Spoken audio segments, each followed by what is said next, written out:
What's up, booktube? It's Monty. Hopefully we're able to see this.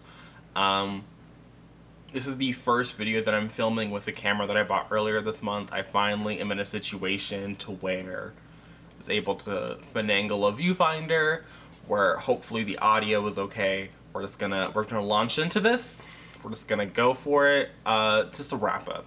I'm going to start with the things that I started but didn't finish, and then I'm going to talk about the books that I did finish, and then the video's going to be over. That's all it is. So the first thing that I started but didn't finish that I want to talk about is Fix Her Up by Tessa Bailey. I picked this up kind of on a whim. I was at Barnes & Noble, and I was already there to pick up The Right Swipe by Ritas Array, which I'll talk about later in this video.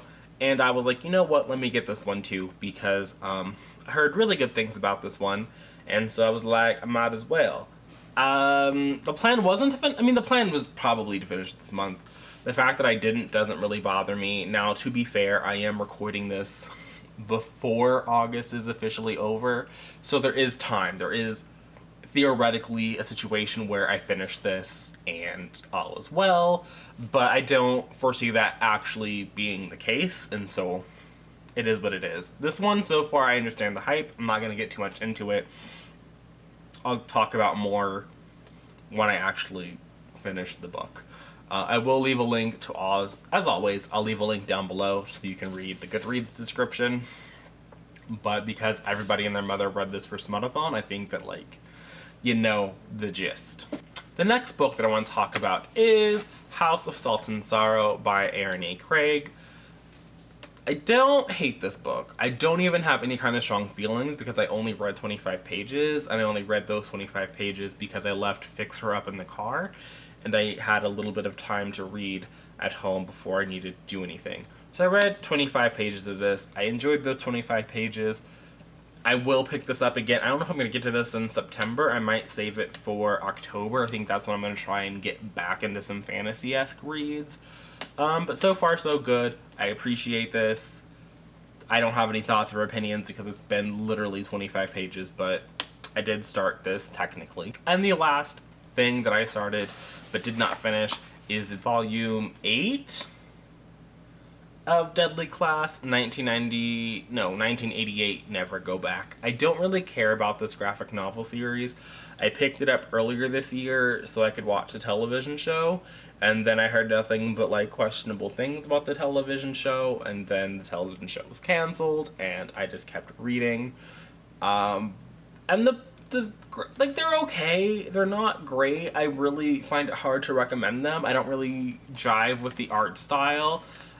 Things happen in this that just don't really make sense and don't really seem coherent, and we just gotta roll with it. So that's exactly how this one is. So I'll get to this in September probably. I'll probably finish that. But yeah. Sorry there was nothing helpful there. Nothing at all. Moving on to things I finished. First, I'll bring up Fence Volume 3 by C.S. Pacat, and I think the art is done by Joanna the Mad. And again, this was a solid entry. I didn't really care one way or the other. This is I think that the main dynamic is meant to be a slow burn enemies to lover situation, or even just enemies to friends. And I appreciate it, but this story just moves so slowly. There's no reason for the story to progress at the pace that it is, and I'm really excited for how this one ended, because I think that even if it doesn't pick up in the next issue, I don't read these as issues, I do wait for the bind up, but and then I think that it would just be pointless to introduce this at the end of this volume if that didn't mean that something more exciting was going to happen in the next one. So again, it's hard for me to recommend it, but it's also not a terrible situation, and I do appreciate the art in Fence more than I appreciate the art in Deadly Class. So even though if I'm not enjoying the narrative, or I think the narrative is moving really slowly, it is very easy for me to just appreciate the art and to get through the story. And I do think that if you were to wait 3 years for, you know, an omnibus situation to happen for this, like, you'd probably be fine. Like, I don't think you're missing out if you're not reading these in the moment. The next book I want to talk about that I also don't think you're missing out on, but I would recommend, is The Right Swipe by Alicia Ray. This was the Dragons and Tea Book Club pick for the month of August. This is an adult contemporary romance novel, and I thought it was fine. I'll leave a link to my Goodreads review down below. I think it was okay. I gave it 2 stars, which I know sounds really harsh, but to me a 2-star book is like what Goodreads says. It was okay. I don't think it's bad. I don't think it was marvelous. And I do think that if you are looking for a place to start with romance, this is a fine place. The sex scenes in it are, like, they're pretty detailed, but they aren't, like, I think, overtly graphic or, like, you know, I think that the build-up was more sensual and more interesting to read than the actual acts that were ever performed. Most of the acts I thought were pretty just, like, whatever. I thought Samson as a character was also just pretty whatever. It didn't really drive with him. And that's what kind of ruined the book, where I didn't like that this was told in dual perspective. I think that's what really ruined it. I think that Samson's perspective added an awareness to a medical condition that I think is often overlooked or not really discussed, especially, well, I can't even say especially in romance fiction, because I don't really read a lot of romance fiction, but just in fiction in general.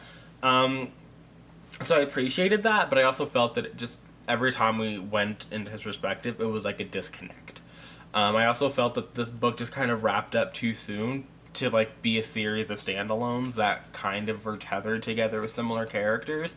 And I kind of wish this was at least a duology, because I think that there was a lot of things that the characters, both characters, I mean mainly Rhiannon, needed to work through, and we weren't allowed to see them work through it because this needed to be wrapped up. And yeah, so I think that I would have preferred to either spend more time in this novel with, you know, a longer, chunkier contemporary, or just make it a duology. I also think I would have been okay with things getting wrapped up if the sequel was confirmed to be my Lakshmi Tina love story, and it's not. And the last book that I have to talk about for the month of August is The Secret History by Donna Tartt. This was a book that I buddy read with Heather from Aphrodite Reads, and neither one of us fucked with this book at all. I'll leave a link to my review down below, and I'll leave a link to Heather's reading vlog where she discusses her thoughts at the end, and there's also a brief, I think there's a couple of other moments in the vlog as well, but definitely at the end she recaps. And we agree that this is just not a good book. Neither one of us really got anything that anyone else reading this book has ever gotten. We didn't get the vibes. We didn't get the point. We thought that I personally thought everyone in this book was a damn idiot. Like, every single one of them. I felt that they skated by on luck and a healthy dose of white privilege. And I think that maybe if you're looking at this book in, you know, a lens of the ultimate white privilege, there's nothing more ultimate than getting away with literal murder. I also think that this idea that the group in the novel is like this cult following this enigmatic teacher is an idea that is floated by Richard at the end of the novel, that the novel itself does not support at all, and anywhere, like nowhere. I also felt that, like, we would learn things about characters just randomly, like, that didn't really make sense, that it was just like a pithy idea that Donna Tartt had, and she was like, I'm gonna add this to the story on page 386 just for funsies. And I'd be like, Donna, at this point I don't care about any of these people. Like, there's nothing you could do to make me interested in them. Like, there's like literally nothing. If you want to talk about it in my DMs, if you want to talk about it in the comments, like, that's fine. But if you're gonna talk spoilers, you know, just let people know, like, put a little spoiler in an asterisk or something, I don't know. Because this is, you know, a book that people, I think people still want to read. I would recommend it, but, you know, this is your life. Live it how you want to live it.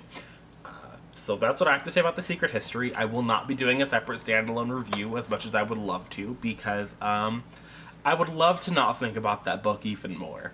I will be thinking about it later on in the year when I have to just, you know, think, do I hate it more than The Seven Husbands of Evelyn Hugo? And I don't know. I was able to rate Seven Husbands, and I'm still unable to rate The Secret History. So, who knows? So, you can stay tuned for my end of the year video where I talk about that and I revisit it. But, yeah, I'm pretty content leaving everything there. That was my reading month for August. I got to a lot more things than I thought I was going to. My goal, as I think I said in my summer reading update video, was just to get to The Secret History. And I managed to finish The Right Swipe, and I managed to finish Fence. So I got a couple more things in there. I was really happy with that. I'm gonna go.